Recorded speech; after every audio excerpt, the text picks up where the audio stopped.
শ্রীকৃষ্ণের প্রিয় রত্ন, যা এক সময় ছিল পৃথিবীর এক অমূল্য সম্পদ, কোথায় হারিয়ে গেল? রহস্য, ইতিহাস এবং গুহতা একত্রিত হয়ে তৈরি করেছে একটি অবিশ্বাস্য কাহিনী। আজকের এই ভিডিওতে আমরা জানব শ্রীকৃষ্ণের প্রিয় রত্নের রহস্যময়ভাবে হারিয়ে যাওয়া নিয়ে কিছু গভীর আলোচনা। আপনাদের সাথে শেয়ার করতে যাচ্ছি একটি ঐতিহাসিক কাহিনী, যা হয়তো অনেকেই জানেন না।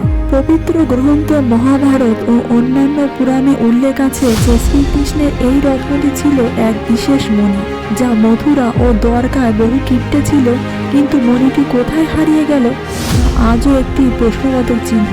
কিছু ঐতিহাসিক মত অনুসারে শ্রীকৃষ্ণের এই রত্নটি তার মথুরা থেকে দ্বারকায় নিয়ে আসা হয়েছিল, কিন্তু দ্বারকা পতনের পর সেই রত্নটি হারিয়ে যায়। দ্বারকা যখন ডুবে যায়, তখন কি সেই রত্ন তলিয়ে গেছে সমুদ্রের অতলে, অথবা কেউ কি রত্নটি চুরি করে নিয়ে যায়? এটি একটি বড় প্রশ্ন, যার উত্তর আজও স্পষ্ট নয়। অনেকে মনে করেন রত্নটি এখনো কোথাও গোপনে রক্ষিত রয়েছে, হয়তো ভবিষ্যতে পাওয়া যাবে। আবার কিছু গবেষক বলেন শ্রীকৃষ্ণের রত্নটি শুধু আধ্যাত্মিক শক্তি বহন করত, তাই তার হারিয়ে যাওয়া কোনো বাস্তবিক ক্ষতি নয়। এত সব রহস্যের মাঝে একটি কথা মনে রাখতে হবে, শ্রীকৃষ্ণের আসল রত্ন ছিল তার অন্তরে প্রেম, যা কখনোই হারায় না। তার মনি নয়, তার শিক্ষা আর দয়া, প্রেমই ছিল পৃথিবীর অমূল্য রত্ন। তবে আজকের ভিডিও এখানেই শেষ।